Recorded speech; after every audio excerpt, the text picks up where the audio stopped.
Ako po si Jason, isang teacher na ngayon sa public school. Tulad ng ibang teachers, meron din akong karanasan bago makarating sa kinaroroonan ko ngayon. At isa na nga sa inspirasyon ko ay ang aking dating guro. Itong ibabahagi ko ay karanasan ko noong nag-aaral pa ako nung high school days ko. Hindi ko ito makakalimutan talaga. Lalo pa at patungkol ito sa paborito kong guro na si Sir Robin. Siya po yung guro namin sa subject na mathematics. Siya nga ang dahilan kung bakit napagtiyagaan kong mag-aral ng math. Kasi napapaliwanag niya talaga ng maayos. Bukod sa magaling siyang magturo, ay mabait pa siyang guro.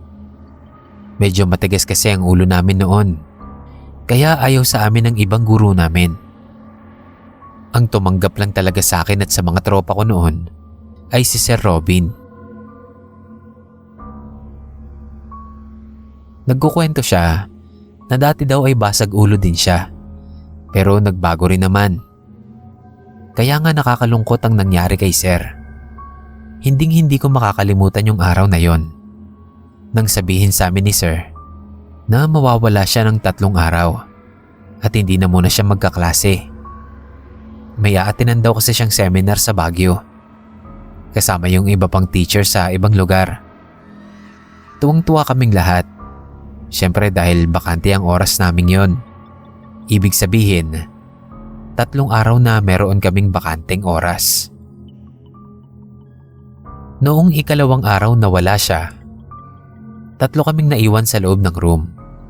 Ako, yung tahimik kong isang kaklase, at yung isang natutulog sa sulok. Yung iba kong mga classmate, andoon sa labas, nakatambay, kasi mainit sa room. Ako kasi noon, patulog na ako. Antok na antok ako. Pero biglang nawala, dahil nakita kong pumasok sa loob si Sir Robin. Suot niya yung polong asul, yung usual na suot niya pag nagtuturo. Magulo yung buhok niya. At ang kapansin-pansin pa, wasak yung pants niya sa gawing tuhod. Para akong natulala nang makita ko siya. Kasi ibang-iba siya. Tuwing papasok kasi siya, lagi siyang malinis at maayos manamit. Nakapumada pa nga yung buhok niya. Kaya kakaiba talaga siya nung araw na yon. Tinignan niya ako. Sa kanya ako sinabihan na tawagin ko na raw yung mga kaklase ko. At huling turo niya na daw yun. Hindi ko talaga makakalimutan yung sinabi niyang yon. So lumabas ako agad. Tinawag ko yung mga kaklase ko. Sabi ko, biglang dumating si Sir. May klase daw. Hindi pa nga sila naniwala sa akin kasi wala naman daw yung motor ni Sir. Pagkapasok namin sa loob ng room, nagtaka ako. Kasi wala na doon si Sir. Tumingin ako dun sa 2 naiwan pa sa room, pero tulog silang pareho. Kala ng mga kaklase ko, pinaprank ko lang sila. Nainis pa nga sila sa akin kasi naabala ko pa sila. Tapos nun, bumalik na lang din sila sa kanya-kanya nilang ginagawa. Habang ako, natulala na lang. Hindi ko ma-explain paanong nangyari yon. Na nakausap ko si Sir noong araw na yon. Lumabas ako. Baka ako lumabas lang si Sir at nagyosi. Pero wala talaga siya. Nagtanong-tanong ako kung nakabalik na ba si Sir Robin. Pero sabi nga nila, nasa seminar pa daw siya. Nang makumpirma ko na hindi talaga si Sir yon, dahil nga nasa seminar pa siya, dun na ako biglang kinabahan. Kaya nag-send ako ng message kay Sir. Kunwari nagtatanong ako about dun sa assignment na ibinigay niya sa amin. Wala akong sagot na natanggap. Naisip ko baka busy sa seminar.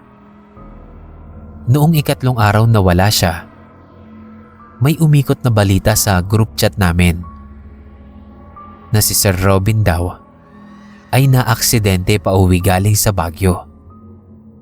kung saan nga sila nag-seminar. Critical daw ang lagay. Buong section namin ay nag-alala sa kanya. Balak nga sana naming bumisita sa ospital, pero hindi na namin siya naabutan. Kasi wala na daw si Sir Robin. Binawian na siya ng buhay. Naalala ko bigla yung pagpapakita niya sa akin bago siya mawala. Totoo pala yung sinabi niya na huling turo niya na yon.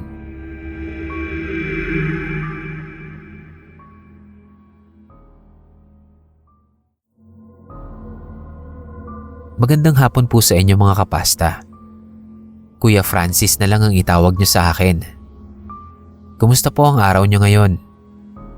Ako po ay 35 years old na ngayon at kasalukuyang nagtuturo sa dati kong school. Gusto ko lang ibahagi itong naranasan namin noong grade 3 pa lang ako. Sa school namin, uso yung kwento na kapag uwian na, may nagpapakita daw na batang butas ang isang mata. Marami na daw nakakita doon. Naalala ko, kapag naririnig namin yung kwento na yon, lahat kami kinikilabutan talaga. Effective din yung pananakot nila sa amin kasi lahat kami talaga napapatahimik. May teacher kasi na nagkukwento sa amin na wag daw kaming maingay sa klase. Baka daw kalabitin na lang kami nung batang walang mata. Naging panakot na siya sa mga batang maiingay. Meron din akong isang schoolmate. Taga-ibang section siya.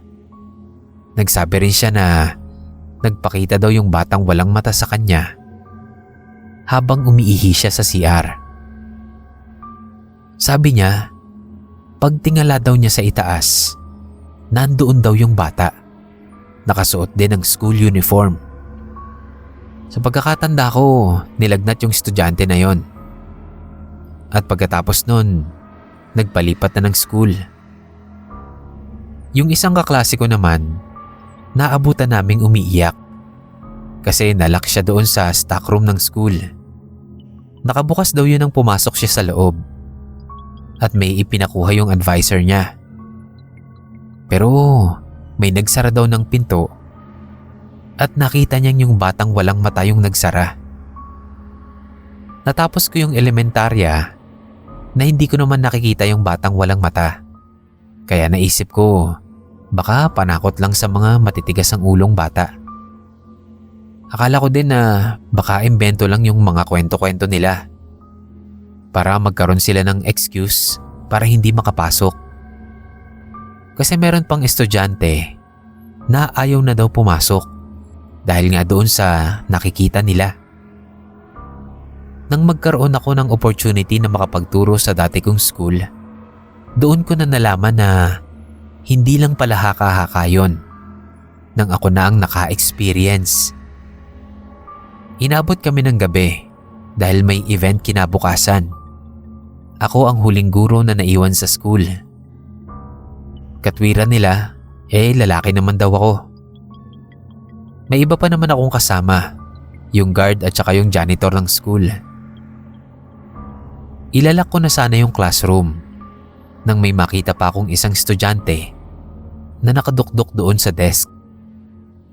Mag-aalas 7 na yon, kaya nagulat ako na may bata pang naiwan. Baka kako nakatulog lang, kaya ginising ko. Inalok ko pa nga na sumabay na sa akin, pero hindi siya sumasagot. Lumapit ako. Kakalabitin ko sana, pero pag angat ng mukha niya, namanhid yung binti ko. Nang makita kong butas yung isang mata ng bata. Umaagos pa yung dugo doon. Hindi ko na alam kung paano akong nakatakbo palabas.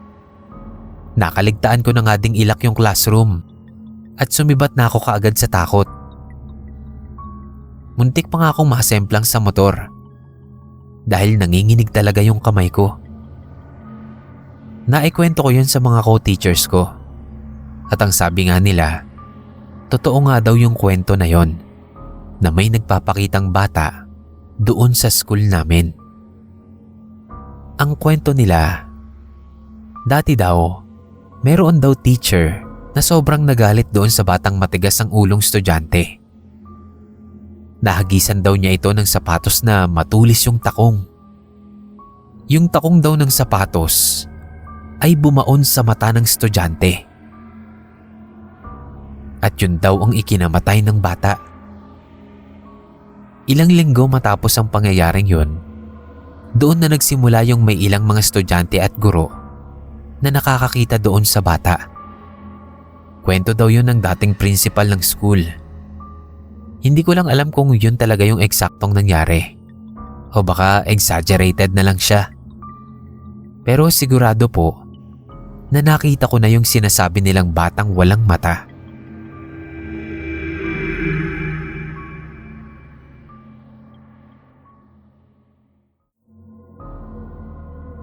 Gusto ko pong magbahagi ng personal kong kwento dito sa channel ninyo. Patago na lang po ko sa alias ko na RJ. Nagbabaka sakali ako na makarinig po ng pareho sa experience ko o ng posibleng paliwanag dito. Taga Calamba, Laguna po pala ako at kasalukuyang tinatapos ang kolehiyo ko. Psychology po ang course na kinukuha ko. At nung first year college ako, meron akong naging kakaibang experience. May naging professor ako sa subject namin na Understanding the Self. Naitago na lang natin siya sa pangalang Sir Adon. Pamilyar yung mukha niya sa akin. Pati yung galaw niya, pamilyar na pamilyar. Pero hindi ko maisip kung bakit siya pamilyar sa akin. Nakita ko na kaya siya? O baka nakasalubong ko lang? O baka naman may kamukha siya sa mga kakilala ko? Hanggang isang araw, aksidente kong nahalongkat yung lumang gamit ng lolo ko. Naghahanap kasi ako ng mga picture ng pamilya ko, panlagay sa project namin na family tree. Opo, kahit college may ganoon pa kaming project. At nakita ko nga sa lumang album yung sobrang picture ng lolo ko noong kabataan niya. Brown pa yung kulay nun at medyo blurred na yung sa may gawing katawan. Doon ko napagtanto na kaya pala sobrang pamilyar ni Sir sa akin dahil kahawig niya yung lolo ko. As in, hindi lang talaga bastang hawig, pati yung galaw niya at yung mga mannerism niya, tulad ng palaging paghawak sa ilong niya, ay siyang siya sa lolo ko. Para talagang modern version siya ni lolo. Kaunting kwento lang po patungkol kay lolo. Sobrang stricto daw po ni lolo, kaya mas takot ako sa kanya kaysa kila mama at papa. Naalala ko, nahambalos ako ng walis tingting nun. Naiiwan kasi ako sa lolo ko dahil nga ang magulang ko parehong nagtatrabaho sa palengke. Umagang-umaga aalis sila, tas babalik hapon na. Pero 7 years old po ko nang mamatay si lolo. Kaya wala na din akong gaanong maalala sa kanya. Pero dahil takot ako sa kanya nung bata ako, hindi ko makakalimutan yung mga galaw niya, lalo na sa mga mannerism niya. So balik po tayo sa kwento. Naisip ko na baka magkahawig lang talaga sila. 'Di ba may mga ganun namang pangyayari? Pero may oras nun na sobrang ingay ko. Kasi nakikipagbardagulan ako sa mga classmate ko. Biglang dumating si Sir Adon. At sinabihan ako na, "Hindi ka pa rin nagbabago. Matigas pa rin ang ulo mo." Saka siya umiiling-iling. Nagulat ako sa sinabi ni Sir. Kinalabit ako ng katabi ko. Saka tinanong kung kilala ko daw ba si Sir. Parang kilalang kilala niya kasi ako. Meron pa. Sinabihan niya ako bigla na wag daw akong magiinom masyado. Ikamamatay ko daw yun. Paano nangyari yun? Hindi niya naman alam na nagiinuman kami ng mga tropa ko. Isang linggo ko lang siyang naging professor. Kasi sa hindi inaasahang pangyayari ay naaksidente yung motor na dinadrive ko pa uwi. 2 weeks akong nahinto sa pag-aaral at pagbalik ko sa school, tinanong ko kung nasaan na si Sir Adon kasi iba na yung teacher namin sa subject niya. Ang sabi lang nila sa akin, umalis na daw sa campus si Sir. Magmamasteral daw sa Thailand. Ang bilis nga ng pangyayari. Tapos ang weird pa kasi nalaman ko na yung tinutukoy nilang Sir Adon na teacher namin sa subject na yon ay iba ang itsura sa mga picture. Eh di ako, nakikipagtalo na hindi yun yung itsura ni Sir Adon namin. Ang sabi lang nila sa akin, baka daw nabagok ako nung naaksidente ako at naapektuhan daw yung memorya ko. Kasi yun daw talaga yung itsura ni Sir Adon. Kaiba dun sa itsura ng lolo ko. Ano po ba yun? Minumulto ba ako ng lolo ko noon?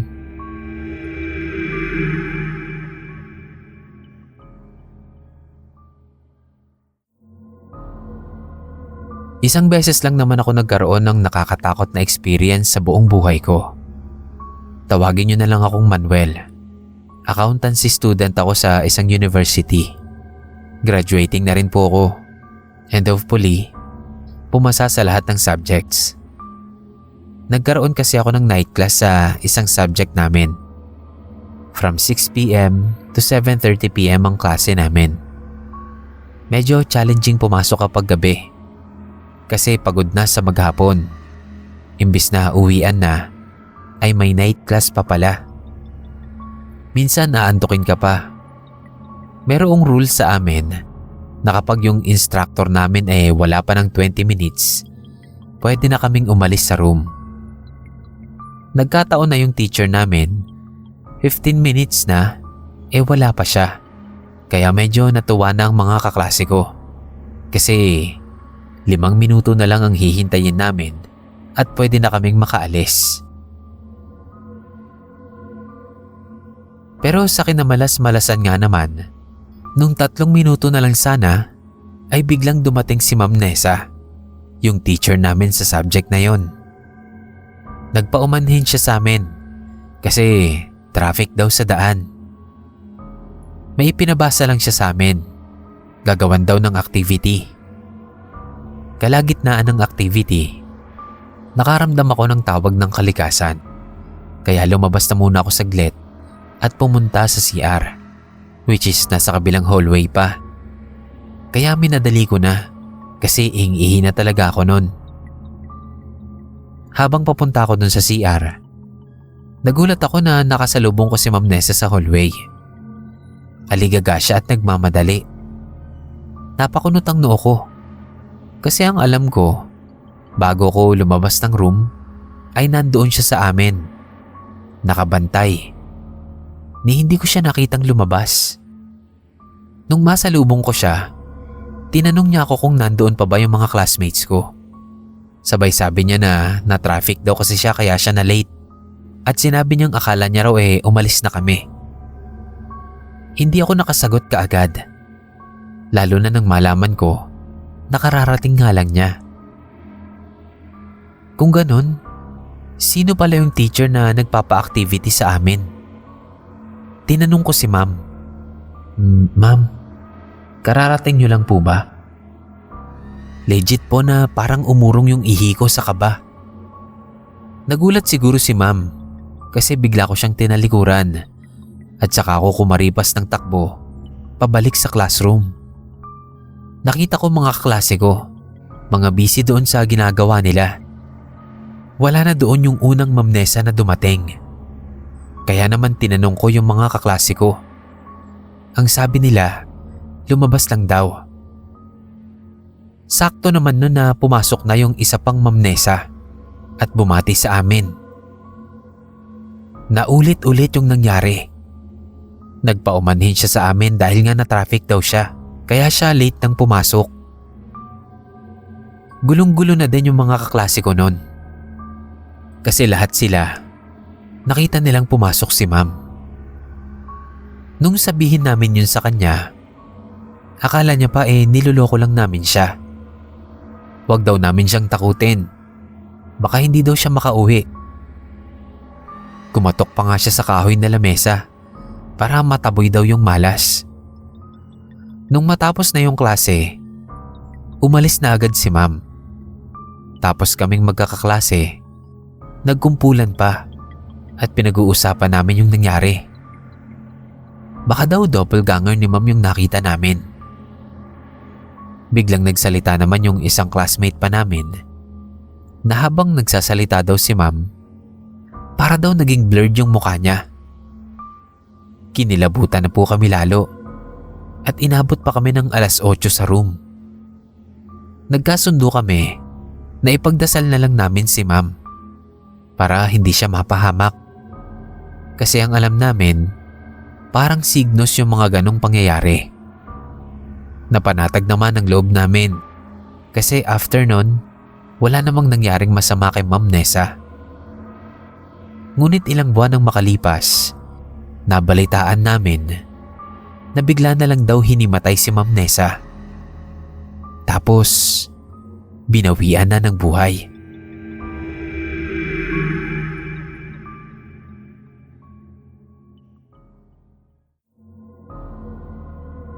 Magandang buhay mga kapasta. Ako po si Kevin ng Muñoz, Nueva Ecija. Gusto kong maranasan na makapag-share din sa inyo. By the way, avid listener ako ng iba't ibang channel nyo. Habang naghihintay ako ng bago nyong upload, minabuti ko nang makapag-share na din. Hindi ko ito sariling karanasan. Experience ito ng teacher ko noon sa senior high school. Naitago na lang natin sa pangalang Ma'am Mona. Yung teacher ko na yon, kada magtuturo yon, lagi kasi siyang may segue na ikukwento niya yung mga na-experience niya sa buhay. Alam na nga namin yung talambuhay niya mula pagkabata, kung paano siyang lumaki sa hirap at nakaahon, at narating yung tagumpay niya. Usually talaga, inspiring yung mga kwento niya. Pero may isa siyang experience na para sa akin nakakatakot talaga. 36 years old na si Ma'am Mona. Mag-isa lang siyang nakatira doon sa inuupahan niyang apartment. May bahay sila, pero malayo kasi sa school. Kaya nangungupahan pa si Ma'am. Kwento niya, lately na lang daw niya napansin na parang may kakaibang nangyayari doon sa apartment. Nahuubos daw lagi yung stock niya sa ref. Kahit na kakagrocery lang niya. May pagkakataon din na galing siya sa school. Wala siya maghapon sa apartment. Pero pagbalik niya, may maaabutan siyang pinagkainan na plato sa lababo. Nababawasan din yung pagkain na niluluto niya. Bigla ding nawawala yung ibang mga gamit niya. At hindi niya alam kung saan napupunta. Ang nakakapag-alala pa ay may nakikita siyang footprints sa harap ng kwarto niya papasok. Nakikita niya yon pagkakagising niya sa umaga. Isang gabi, habang gumagawa si Ma'am Mona ng kanyang lesson plan at saka PowerPoint para sa kanyang susunod na lesson, may narinig daw siyang ingay. Parang may mga nalaglag na gamit. Nung oras na yon, nasa sala siya. At dinig niya na yung ingay ay nanggagaling doon sa itaas ng kisame. May part kasi sa kisame niya na naka-open. Parang pabaks siya na maliit na pinto. Doon niya itinabi yung mga gamit niyang hindi ginagamit o yung mga naiwan ng dating renter. Natakot si Ma'am kasi baka mamaya may naninirahan ng ahas doon. Kaya kumuha siya ng flashlight at matapang niyang sinilip yung loob nun. Nagulat siya nang makita niyang may lalaking nakahubad-hubad doon at natutulog. Sa gulat niya, muntik na siyang mahulog sa hagdan na tinutungtungan niya. Ang sarap daw ng tulog ng lalaki. Agad niyang tinawag yung landlady nila. Sinabi niyang may ibang taong ang nakapasok doon sa unit niya. Nanginginig daw si Ma'am Mona. Kasi anytime pala, pwedeng may mangyari sa kanya. Nagtawag yung landlady ng tulong doon sa barangay para madampot yung lalaki. Nang kinuha na nga yung lalaki, ay pumalag pa ito at nagsisisigaw. Binabantaan niya yung mga kumuha sa kanya. Parang nababaliw daw yung lalaki. Pupugutan ko kayo kapag kinuha nyo sa akin si Mona. Pupugutan ko kayo! Paulit-ulit daw na isinisigaw ng lalaki yon. Naiyak na lang daw si Ma'am sa nangyari. Napag-alaman nila, nakilala niya yung lalaki na yon. Yun daw yung lalaki na nakilala niya lang sa dating app. Once lang daw silang nagkita. Hindi na naulit kasi hindi niya nagustuhan yung lalaki sa unang meet-up pa lang. Hindi niya daw alam kung paano nalaman nun yung apartment na tinitirhan niya. Sa tansya din nila, nasa 1 linggo na ding nandoon yung lalaki. Buti na lang daw at walang masamang nangyari kay Ma'am Mona. Kasi doon sa itaas ng kisame, may natagpo ang mga gamit ng lalaki. Nakalagay sa loob ng bag. May mahabang kutsilyo, mga picture ni Ma'am Mona, mga sandamakmak na condoms. Meron ding mga gamit na damit ni Ma'am Mona at mga underwears. Takot na takot si Ma'am nun kasi nakikita na nga niya na may footprints na rin sa tapat ng kwarto niya. Nireview niya din yung CCTV sa tapat ng gate ng apartment at nakita nga doon sa footage na may lalaking nakahood na sumunod doon kay Ma'am, papasok sa apartment. Hindi ma-imagine ni Ma'am kung ano ang mga pwedeng mangyari kung hindi niya agad nahuli yung lalaki na yon. Matapos naman ang pangyayaring yon, napagdesisyonan ni Ma'am na lumipat na sa mas secured na apartment.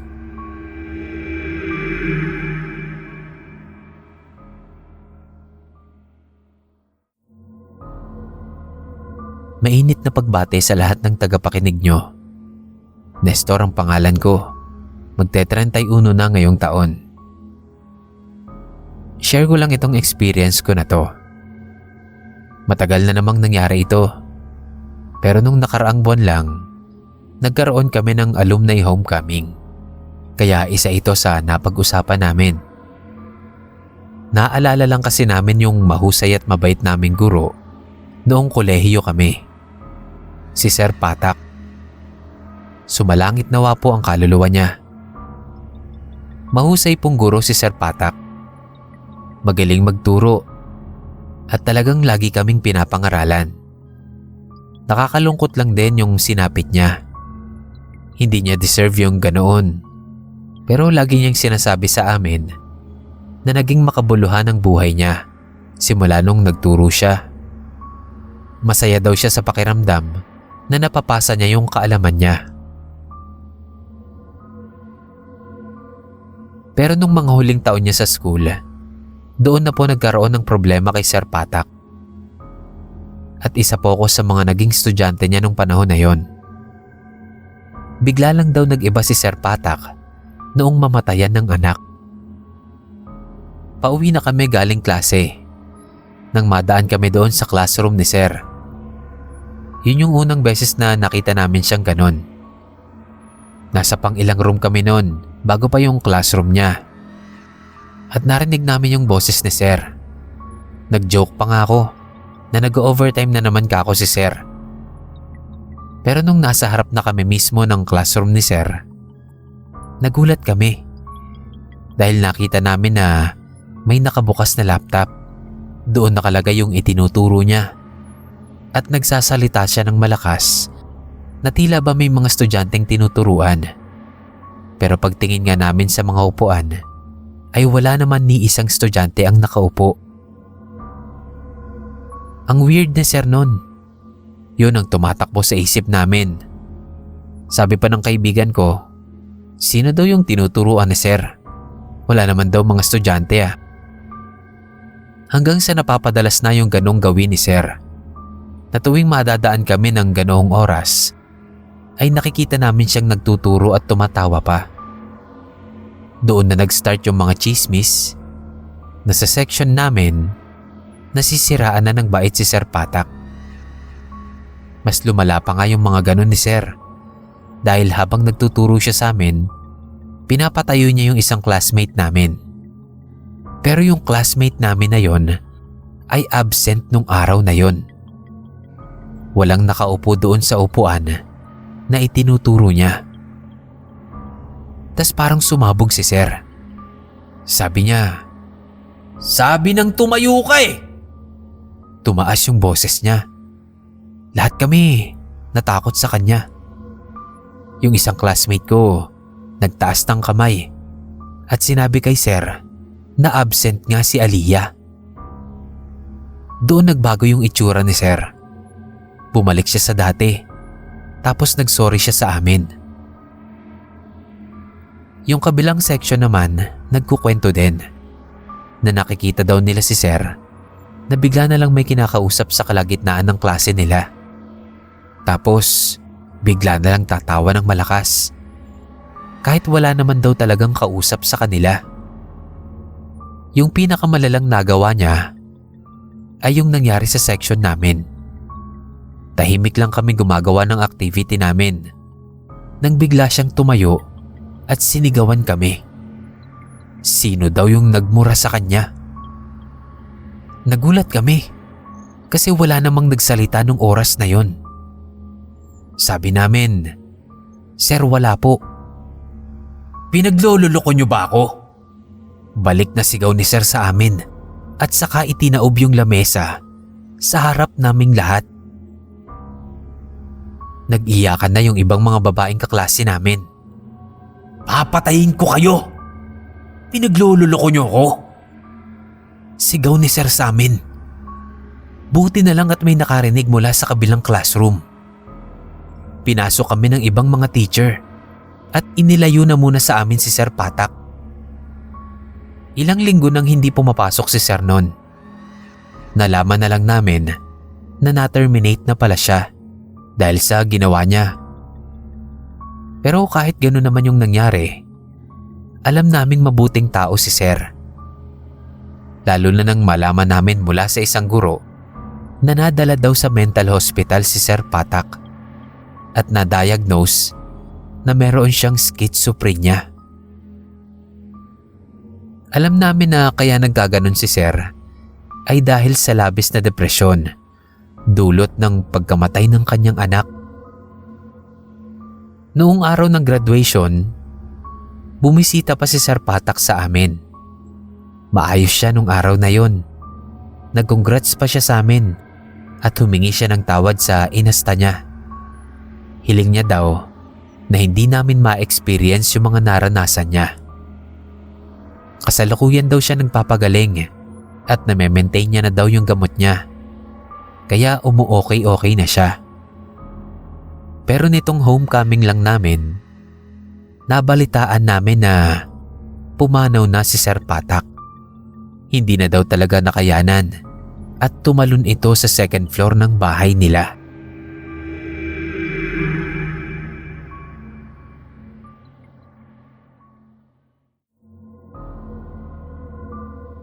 Magandang araw po mga kapasta.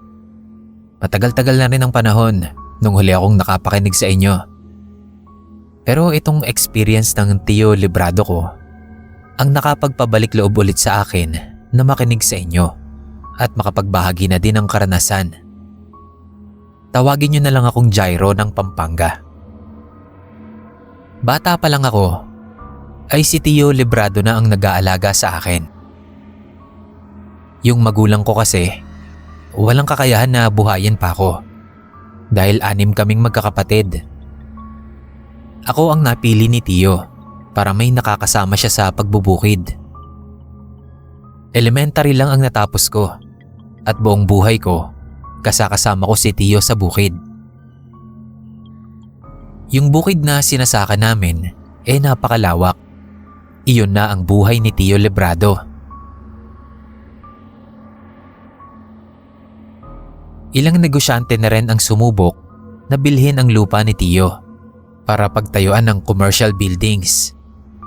Pero hindi pumayag si Tio at mariin niyang sinasabi sa lahat na kahit tapatan siya ng malaking pera o kahit kapalit man ng buhay niya, ay hindi daw niya ipagpapalit ang lupang kinalakihan na niya.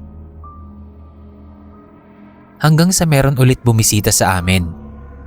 Negosyante. 2 sila. Isang Pilipino na may kasamang incheck.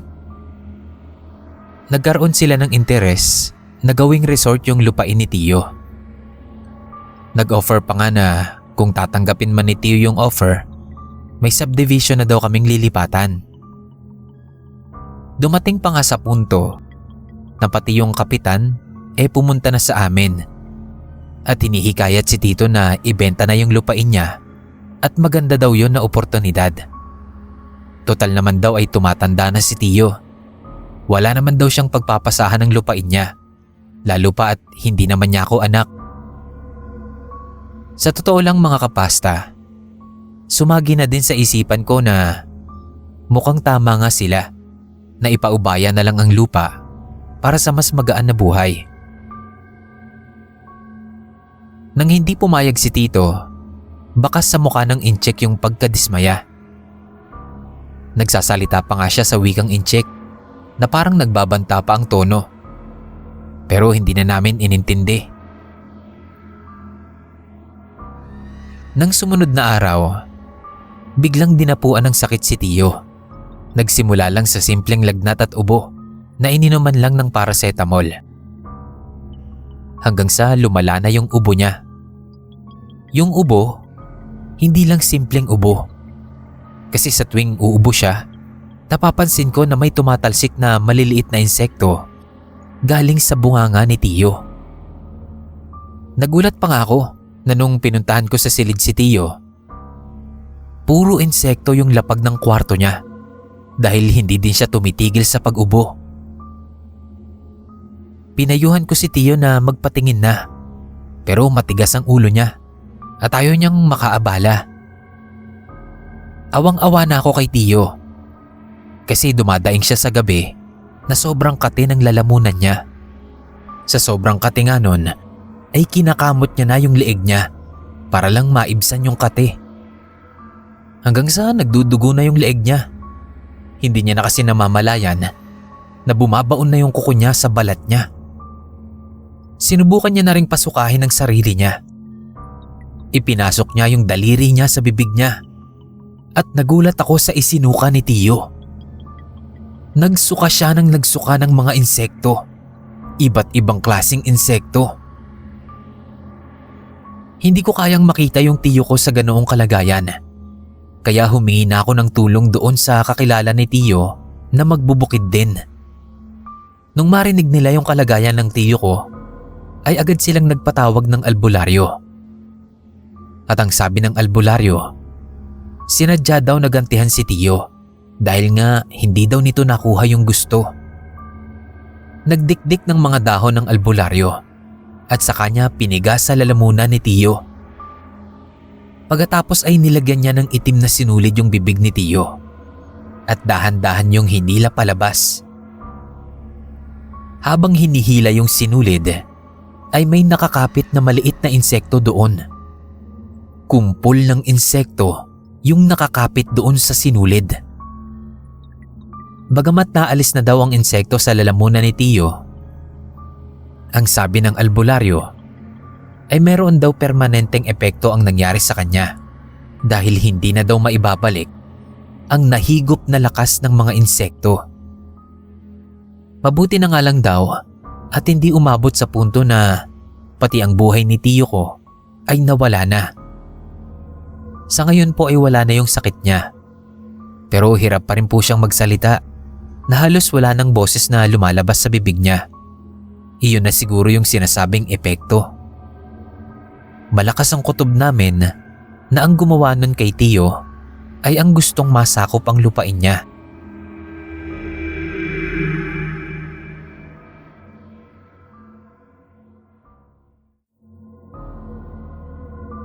Isang mapagpalang araw po sa inyo mga kapasta. Pakitago nyo na lang po ako sa pangalang Aaron. Lumaki po ako dito sa San Rafael, Bulacan. Pero ang pamilya ng mama ko ay nasa Visayas, sa Dumaguete. Kaya sobrang dalang lang talaga kaming nabibisita doon. Ang huling bisita ko pa nga doon noong first year high school ako. Sobrang tagal na po kasi nung time na yon 60 years old pa lang ang lolo Meldo ko. Naalala ko po, binisita namin siya doon dahil nagkasakit si lolo sa bato. Sa totoo lang po, madami ng mga sakit-sakit sa katawan si lolo. May damage na din yung atay niya dahil sa madalas na pag-inom-inom ng alak. Ilang beses na din siyang naisugod sa ospital at nagiging critical ang lagay. Kaya naman may ideya na kami na hindi na magtatagal si lolo.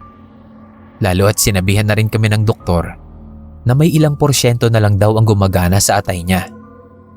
May taning na ang kanyang buhay. Hindi na nga po makalakad ng diretso at hukot na rin yung likod niya. Kaya naman gumagamit na siya ng baston pang-alalay. Pero hindi po kayo maniniwala dahil ang lolo ko ngayon ay umabot pa ng 60 years old. At hindi lang bastang umabot, pero parang bumabata pa at lumalakas si lolo.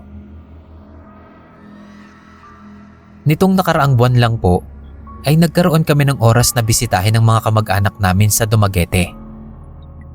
Doon ko ulit nakita si lolo na parang ilang taon ang ibinata. Diretso na siyang maglakad. Nabawasan na yung kulbot ng balat niya at tila dumoble pa ang lakas. Kasi nakakapagbuhat pa siya ng isang sakong bigas. Himalang nawala din yung mga sakit-sakit ni lolo sa katawan na labis kong ipinagtataka naman. Ang napansin ko pa po, kapag kinakausap ko si lolo, ay hindi ko talaga matiis yung amoy ng hininga niya. Sobrang baho na hindi ko ma-describe. Naitanong ko yun sa magulang ko.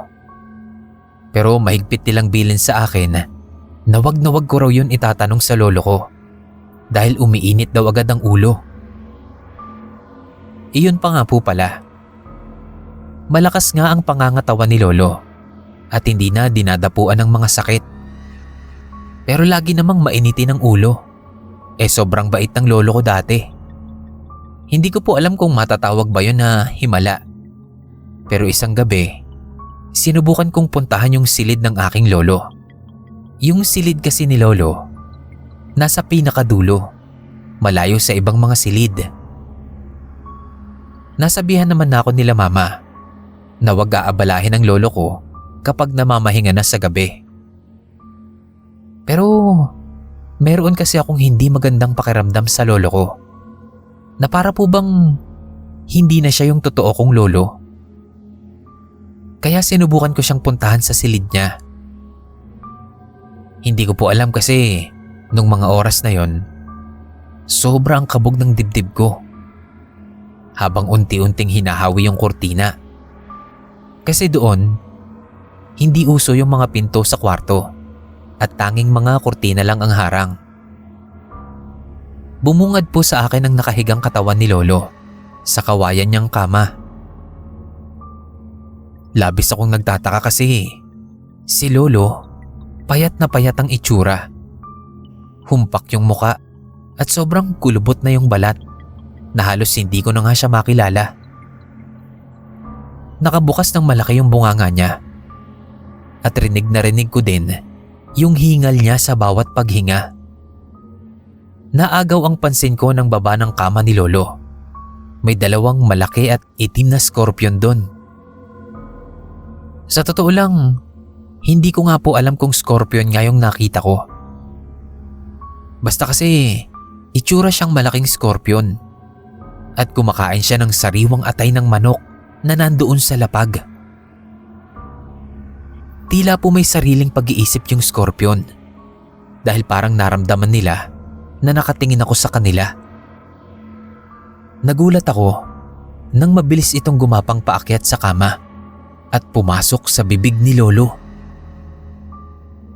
Pagpasok ng insekto sa bibig ni lolo, bigla siyang dumilat at mabilis na nagpalit ng anyo at naging maayos yung pangangatawan.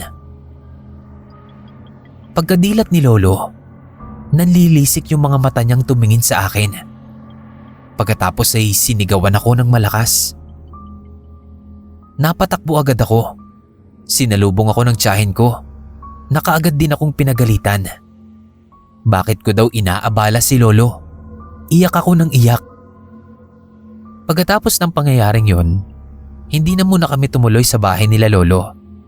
Nakitulog kami sa isa kong tiyahin. Panigurado daw kasi na galit sa akin si Lolo. Gulong-gulo po ako noon kung ano ba talagang nangyayari. Ilang araw din ang makalipas ay bumalik na kami sa Bulacan. Hanggang ngayon po, hindi ko pa rin talaga alam kung anong posibleng nangyari sa lolo ko. Kung bakit may namumuhay na insekto sa katawan niya. Mukhang may alam ang pamilya ko. Pero kahit isa sa kanila, walang nagpapaliwanag sa akin. Kasi pagka-uwi namin, para bang nakalimutan na lang nila yung nangyari. At hindi na pinag-usapan pa o nabanggit man lang.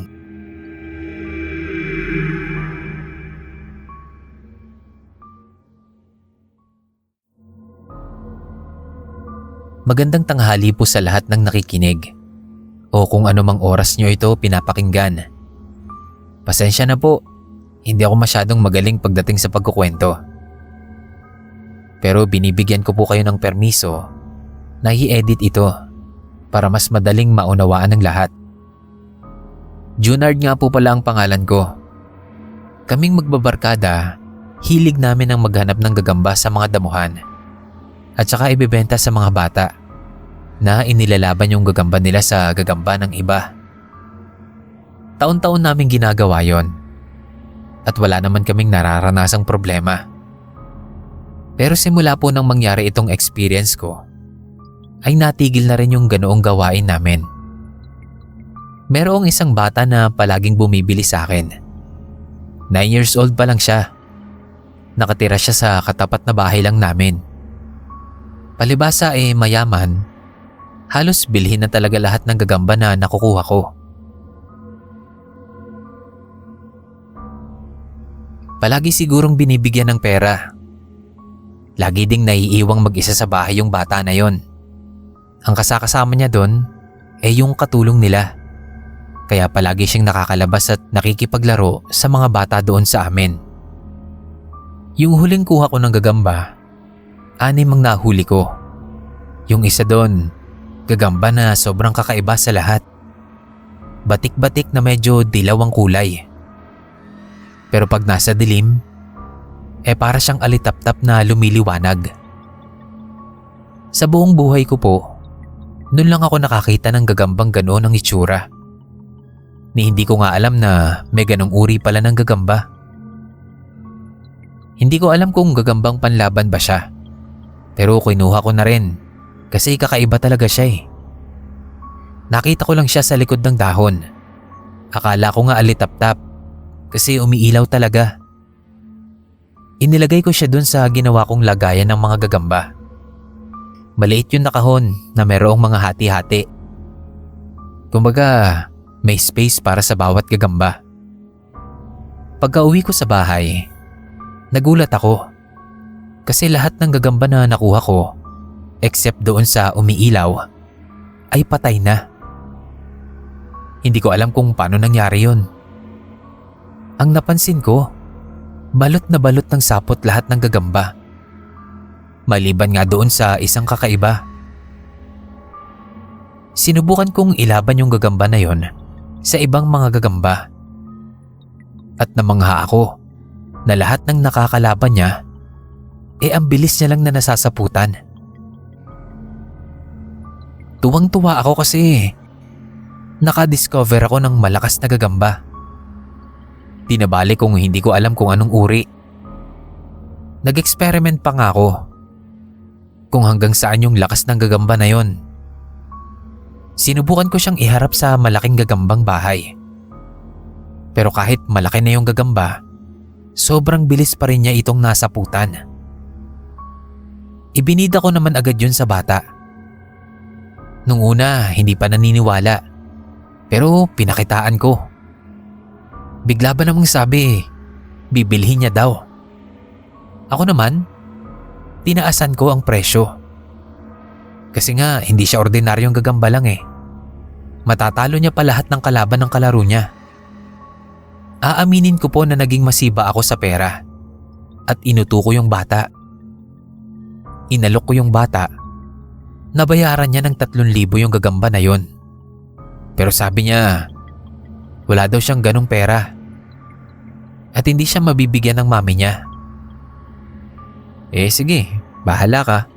Sa iba ko na lang to iaalok. Biro ko sa kanya. Pinigilan niya ako. Gagawan niya raw ng paraan. Hindi ko naman po alam na kumupit pala siya sa magulang niya para lang mabili yung gagamba ko. At doon na po nag-start yung nakakatakot na pangyayari.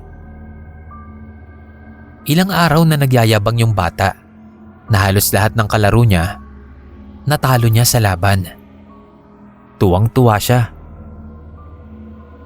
Nung sumunod na linggo, nagreklamo na siya sa akin. Kasi hindi na daw umiilaw yung gagamba at ayaw na din makipaglaban sa ibang gagamba. Kapag daw hindi pa gumalaw, ipapakain niya na lang daw yung gagamba sa pusa. Kinagabihan nun, nagulat kami sa bahay. Kasi may mga ingay ng ambulansya. Pagsilip ko sa bintana, napakadaming tao sa labas ng bahay na tinitirhan ng bata.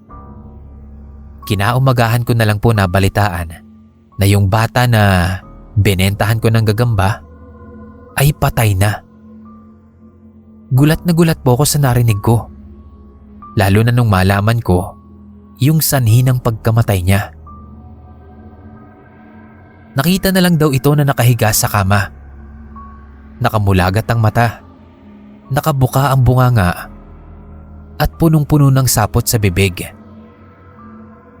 Sabi ng katulong, noong natagpuan daw yung bata, ay umiilaw daw ang loob ng bibig nito. Kinabahan po ako ng sobra sa nangyari. Kasi may kutob ako na may kinalaman yung nahuli kong gagamba sa pagkamatay ng bata. Nakakatsismisan kasi ni mama yung mga katulong nila. At ayaw ipaalam sa iba na yon ang ikinamatay ng anak. Ang alam lang po ng ibang kapitbahay, inatake ng hika. Ang nakapagtataka pa dun, nung ipinaimbalsa mo na yung bata, yung loob daw ng katawan niya ay puro sapot din. Sobrang kapal daw ng sapot na parang singkapal na ng bulak. Matapos pong mailibing ang bata, ay lumipat na ng bahay ang mga magulang niya. At ngayon po, ilang taon nang walang nakatira doon sa malaking bahay na yon. Pero may mga nakapagsabi sa mga ilang tambay na inaabot ng madaling araw na may nakikita daw silang bata na tumatakbo-takbo sa loob ng bahay.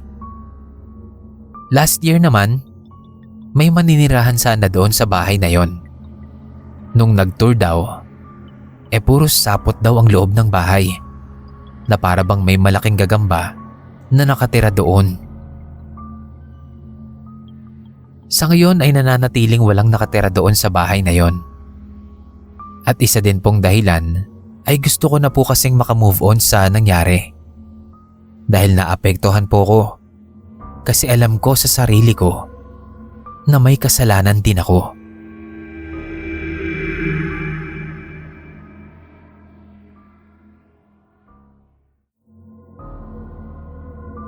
Tawagin niyo na lang po ako sa pangalang Edward. Ito pong ibabahagi ko ay sariling karanasan ng aking kapatid na si Howard. Siguro po mga 5 taon na din ang nakakalipas mula noong mangyari ito. Puro lalaki kaming magkakapatid at sa amin, si Howard talaga ang nabiyayaan ng pagkamagandang lalaki. Hindi ko na po ipagkakaila yon syempre. Hindi naman ako pangit. Baka kasi yun yung isipin nyo. Sadyang iba lang po yung kapatid ko. Hindi lang siya basta gwapo. Malakas pa ang appeal. Kaya high school pa lang kami kinukuha na siyang model ng school namin. Nung makagraduate na siya ng college, doon na mas dumalas ang pagmamodel niya. Minsan pa nga, nakuha siya para gawing cover ng pocketbook. Maputi si Howard, makinis ang balat na aakalain mong may ibang lahi. Sabi ng mama ko, ipinaglihi daw siya doon sa Hollywood movies na pinapanood niya noong ipinagbubuntis niya si Howard. Kahit nga pangalan sa pagmamodelo na umikot ang buhay ni Howard. Pero may di inaasahang nangyari sa buhay niya. Nagsimula lang yun sa reklamo ni Howard na para daw may kumakagat sa kanya doon sa higaan niya. Kaya nagkaroon siya ng maliit na pantal-pantal sa katawan. Sabi ni mama, baka daw surot lang. Ang dami na naming ginawa. Pinalitan namin yung kama niya. Nagpa-disinfect din kami sa loob ng kwarto. Hanggang sa maya't maya na siyang nagkakamot ng buo niyang katawan. Hindi na siya mapakali. Hindi niya na mapigilan na kamuti ng balat niya dahil sa sobrang kati daw. Ang sabi niya sa amin, hindi na daw ata surot yun. Kasi kahit wala naman daw siya sa higaan, nararamdaman niya na may gumagapang na insekto sa balat niya. Pero wala naman siyang nakikita. Araw-araw din siya kung maligo at napakalinis sa katawan ng kapatid kong yun. Dahil sa nangyayari sa kanya, ay hindi na siya nakaka-attend sa modeling schedule niya. Lalo pa nung nagkasugat-sugat na yung buo niyang katawan. Pati po mukha niya. Nagpatingin na kami sa derma. Baka daw may allergy ang kapatid ko. Binigyan siya ng cream na pangpahid para sa mga kati-kati niya. Pero naubos na lang yon. Parang mas na doble pa raw yung kati. Napuno na ng sugat ang buong katawan niya. Tuluyan na siyang huminto sa pagmomodelo. Na-depress ang kapatid ko at ayaw nang lumabas ng bahay. Kasi nga kapag nakita siya ng taga sa amin, panghihinayangan lang ang dati niyang itsura. Nakailang balik na siya sa derma. Naubos na rin yung naitabi niyang ipon mula sa pagmomodelo.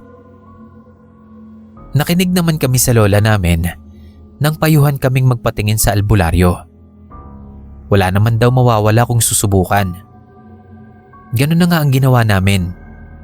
Inilapit namin yung kapatid ko sa kakilalang albularyo ng lola. Pinaupo si Howard sa bangko at ininspeksyon yung balat niya. Pinaangat ng albularyo ang braso at paa niya. Maya-maya pa, pinapikit yung mata niya at tinapala ng malalaking dahon. Pagkatapos ay pinatakan din ng puting kandila. Pagkapatak ng kandila sa mga dahon, nagulat kami nila mama. Kasi nagsilabasan yung mga insekto mula sa balat ni Howard. Sobrang daming insekto. May lumabas na hantik, higad, ipis, at yung ibang mga insekto. Hindi ko na nga alam ang tawag. Biglang nagsalita yung albularyo. Sabi, nakikita mo ba kung sinong gumawa niyan sa'yo? Nakita naming tumango si Howard. Habang umiiyak, sabi niya, si Jello.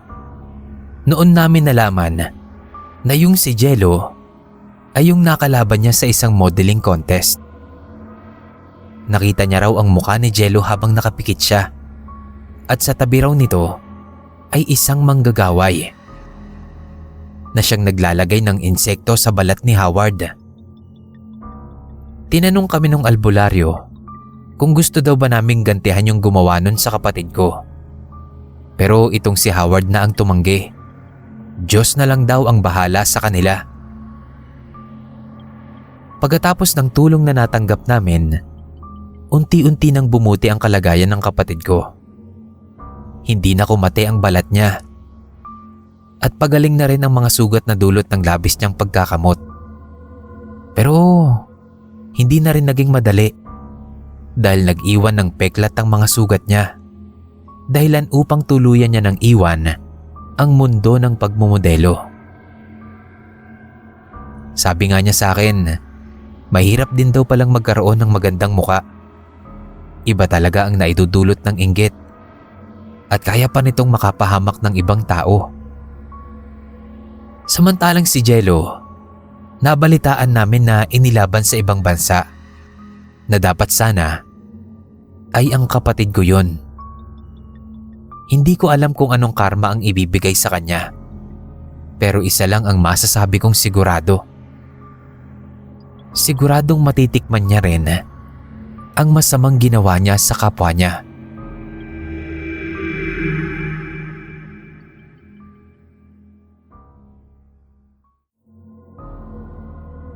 Magandang araw po sa lahat ng nakikinig ngayon. Pakitago niyo na lang po ako sa pangalang Ben. Isa akong social worker sa isang private rehab sa isang probinsya. Mabuti pong wag na lang nating banggitin kung saan ang location. Itatago ko po yung mga personal information ng pasyente namin. Kaya naman tawagin na lang natin siyang Junel. Ang dahilan po kung bakit napasok sa rehab si Junel ay dahil sa paggamit ng ipinagbabawal na gamot. Sa edad 17 pa lang ay gumagamit na siya. Kaya kitang-kita mo talaga na naapektuhan na ang kanyang utak. Ako ang na-assign para gumawa sa kanyang case study report sa ika-4 na buwan niyang pagstay sa rehab. Yung interview ko sa kanya, ang hinding-hindi ko talaga makakalimutan. Naidala siya dito ng kanyang pamilya dahil sa sobrang lango niya sa paggamit. Umabot na sa puntong sinusunog niya na yung bahay nila. Pero nang kausapin ko si Junel, meron daw dahilan kung bakit sinunog niya ang kanilang bahay. Ang bahay daw kasi na tinitirhan nila ay infested ng malalaking gagamba. At yung gagamba daw na yon ay kakainin ang laman ng anak niya. Iyon daw ang hindi alam ng kanyang pamilya. Bilang social worker, hindi po talaga ako naniniwala. At malinaw na manifestation lang yon ng kanyang halusinasyon, dulot ng sobrang paggamit ng ipinagbabawal na gamot. Iginigiit ni Junel na hindi lang yon bastang halusinasyon, kasi para daw yung malalaking gagamba ang nagdudulot ng kamalasan sa bahay nila. Kaya kailangan niya yung sunugin. Nagpasya na talaga siyang sunugin yon nung makita niyang yung malaking gagamba ay binubutas yung dibdib ng kanyang 6 months old na anak. At nakita daw niya na kinakain ng gagamba yung puso ng anak niya. Iyon daw ang dahilan kung bakit nagkasakit ang bata. At noong ipa-check up ay napag-alaman na may sakit ito sa puso. Kaya naman daw ang ginawa niya, nung walang ibang tao sa bahay nila, ay sinabuyan niya ng gasolina yung buong bahay at saka niya nga sinilaban. Pero mabuti na lang at naapula agad yung apoy dahil nakita kaagad ng kapitbahay niya. 1 buwan matapos ang insidente na yon, ay ipinasok na siya dito sa rehab. Ang initial consult sa kanya ay substance-induced psychosis. Yun daw ang nangyari sa kanya, kung saan nakakakita siya ng mga bagay na hindi naman tunay. Pero may nangyari kasi. Hindi ko alam kung nagkataon lang. Pero bago matapos ang interview ko sa kanya, may sinabi pa siya sa akin. May itim daw na gagamba ang kumakain sa mata ko. Kinilabutan ako. At kahit alam kong nag-hallucinate lang naman yung lalaking yun, hindi ko pa rin maiwasan ang kabahan. Mag-iingat daw ako kasi kinakain na daw ng gagamba yung kaliwang mata ko. Nakwento ko yun sa psychometrician namin. Pero wag daw ako mag-alala kasi nga psychosis daw yun. Eh di panatag naman ang loob ko at hindi ko na yun pinoproblema. 1 linggo ang makalipas. Nagmamaneho ko ng motor. Backride ko yung pinsan ko. Papunta kami sa isa ko pang pinsan na nagba-birthday noon. Sa daan, may nakasalubong kaming lasing na nakamotor din at mabilis siyang sumalpok sa amin. Dalawa kami ng pinsan ko na isinugod sa ospital. Yung pinsan ko, galos lang ang tinamo. Pero ako sa kasamaang palad, nagkataon na tumama yung mukha ko sa basurahan na may mga sira-sirang tiles.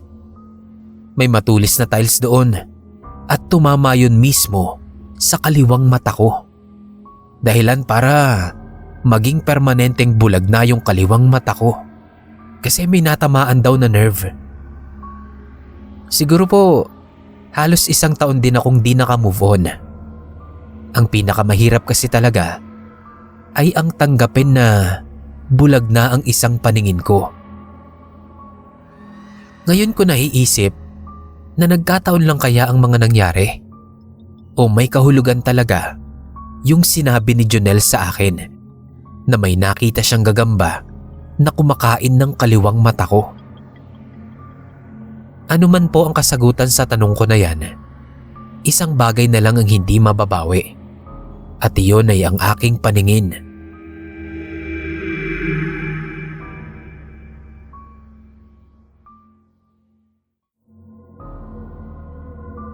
Pwede po bang makapagbahagi ng kwento? Ito po ay naikwento lang sa akin ng kumpare ko noong huling beses ko siyang nakainuman noong birthday ng anak ko. Ako nga po pala si Edgardo at tawagin niyo na lang pong June yung kumpare ko. Inaanak ko din yung anak niyang bunso na 14 years old pa lang, ang dami nang kayang gawin. Napaka-talented talaga ng bata na yon. Kahit ako proud na proud din sa kanya. Magaling siyang magpiano, nagko-crochet din siya. Bibong-bibo sa klase dahil hindi yun mahiyain. Lahat ay kakausapin niya. Kaya nga honor student din yun. At nakakailang laban na din siya sa iba't ibang contest. Mapa-quiz bee man yan o declamation. Kada taon sa school, hakot award yung inaanak ko na yon. Lagi ko ngang binibiro si June. Naampunin ko na lang yung inaanak ko. Dahil nga wala pa din kaming babaeng anak ng asawa ko. Pero nitong nakaraang araw, humingi ng tulong sa akin ng kumpare ko dahil doon sa kanyang bunsong anak. Bigla daw naging tahimik at kakaiba matapos lagnatin dahil daw nakagat ng langgam. Nagsabi lang daw ito sa kanya na nakagat siya ng malaking pulang langgam. Nagkaroon ng malaking pantal tapos ay nilagnat ng sobrang taas. Kaya naidala pa nga ng madaling araw sa Medicare. Nagising din kami dahil nanghiram sila ng sasakyan sa amin. Matapos maisugod ay naging maayos naman ang kalagayan ng anak nila. Ang sinasabi nila ay naging okay naman daw kapag kinukumusta ko. Ang hindi namin alam, nag-iba na ang ugali ng kanilang anak. Nagtataka nga kami ng misis ko dahil ilang buwan na nilang hindi pinapapasok sa school yung anak nila na yon. Palagi ding nakasara ang bahay nila kaya hindi ko na sila masyadong nakikita. Dati-dati, palagi pa namang nagpupunta ang anak namin doon para makipaglaro. Hanggang noong kinumbida ko siya sa birthday ng anak ko, doon ko na siya nakaharap sa inuman. Lasing na siya nun. Ako naman hindi pa gaano. Umiyak sa akin si June. Hindi niya na daw alam ang gagawin kay Clara, sa bunsong anak niya. Tahimik na daw ito palagi. Hindi na nakikipag-usap at maghapong nagbabasa na lang ng libro. Natatakot na daw silang mag-asawa kasi parang hindi na daw nila kilala si Clara. Hindi na rin daw ito kumakain ng kanin o kahit anong ulam. Kahit gulay o ang paborito nitong prutas, hindi na din. Hanggang sa nalaman nila na ang kinakain na pala ni Clara ay ang mga buhay na insekto. Nung una, hindi nila matanggap. Kaya pinigilan nila si Clara. Binibigyan nila ito ng paborito niyang pagkain. Pero halos 3 araw daw na walang kain ng bata kasi nga ayaw daw. Kaya wala silang choice kundi pagbigyan ito at manghuli na sila ng mga buhay na insekto. Ipis, gagamba, gamo-gamo, lamok, salagubang. Basta iba't ibang klase ng insektong buhay ay agad daw nitong kinakain. Pinahinto na lang nila sa pag-aaral si Clara. Kasi nga baka daw may makaalam pa ng kalagayan nito. Nagiging masigla naman daw si Clara kapag nakakakain na ito ng insekto. Nagiging madaldal na ulit at ginagawa na yung mga dati niyang ginagawa. Pero kapag hindi daw ito nakakakain ng insekto, para bang nagiging ibang tao. Bigla na lang daw sisigaw, iiyak, o kaya naman ay iuuntog ang ulo sa pader hanggang sa bigyan siya ng buhay na insekto. Ang mas malala pa ay nagiging agresibo ito. Nambabalibag daw ito ng gamit o kaya ay naninira. Hindi na daw nila makontrol ang anak nila. Kaya umabot na sa punto na gumagawa na sila ng paraan para makakuha ng ipapakain kay Clara. Kinaumagahan, matapos maikwento sa akin yun ni June, ay pinuntahan ko ang kumpare ko. Hindi daw totoo lahat ng kinuwento niya. Nadala lang daw siya ng kalasingan. Wag na daw ako mag-alala sa inaanak ko. Pero nag-aalala po ako mga kapasta. Kung walang ang katotohanan ng lahat ng sinabi niya sa akin, bakit bigla na lang lumipat ang pamilya nila nang walang nakakaalam? Nalaman na lang namin sa kapitbahay na madaling araw pa daw nang umalis sila.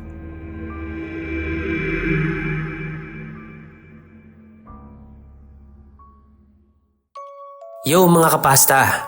Ako nga pala si Kira, ang boses ng Nginig Stories, katang isip lamang at creepy encounters. Kung nagustuhan niyo po ang kwentuhan natin ngayon, invite ko lang po sana kayo na pasyalan din ang channel ko. Nasa comment section po ang link ng channel ko. Sana po mapasyalan nyo. Maraming salamat kay Senpai Neb at maraming salamat din sa inyo mga kapasta. Karinigan po ulit tayo.